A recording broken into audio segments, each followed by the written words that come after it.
حضرت علی رضی اللہ عنہ کا اللہ تبارک و تعالیٰ پر توکل۔ حضرت علی رضی اللہ تعالیٰ عنہ رات کو نوافل میں مشغول رہتے۔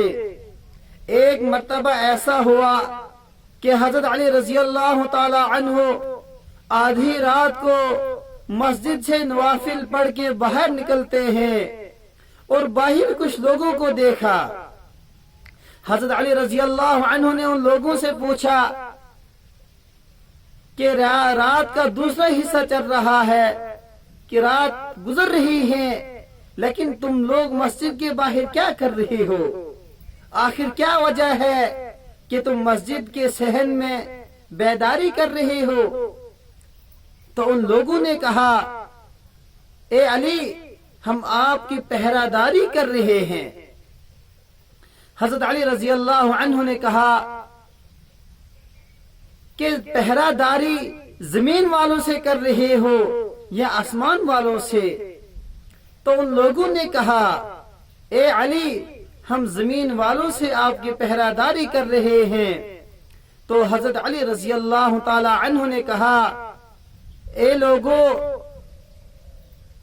اللہ تبارک و تعالی جب آسمان سے کوئی فیصلہ کرتے ہیں تبھی جا کے وہ فیصلہ زمین پہ آ سکتا ہے۔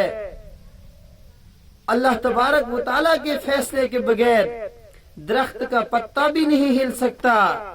لہذا اگر اللہ تبارک و تعالیٰ کی طرف سے مجھے کوئی تکلیف ہو یا کوئی پریشانی ہو تو پھر آپ اس کو روک نہیں سکتے۔ اسی طرح حضرت علی رضی اللہ تعالی عنہ ایک مرتبہ ایک دیوار کے نیچے بیٹھے ہیں تو کچھ لوگ حضرت علی رضی اللہ عنہ کی خدمت اقدس میں حاضر ہوئے اور کہا کہ ہمارا کچھ جھگڑا چل رہا ہے اور ہم آپ کے سامنے انصاف کے لیے آئے ہیں۔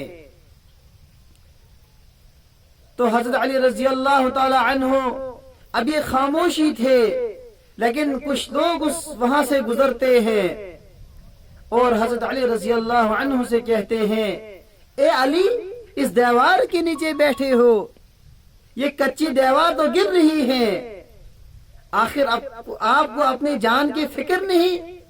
دیوار تو گر رہی ہے۔ تو حضرت علی رضی اللہ تعالی عنہ نے کہا کہ اللہ کے حکم کے بغیر یہ دیوار نہیں گر سکتی، جب تک اس کو اللہ کا حکم نہ ہو تب تک یہ دیوار اپنی جگہ سے ہل نہیں سکتی۔ تو حضرت علی رضی اللہ تعالی عنہ ان دونوں کا فیصلہ کر رہے ہیں۔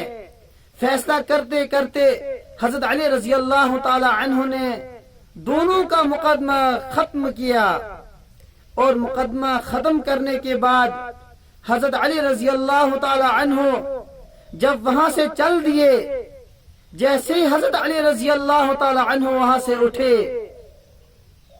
حضرت علی رضی اللہ عنہ جیسے وہاں سے سائیڈ نکلے ویسے ہی وہ دیوار گرتی ہیں۔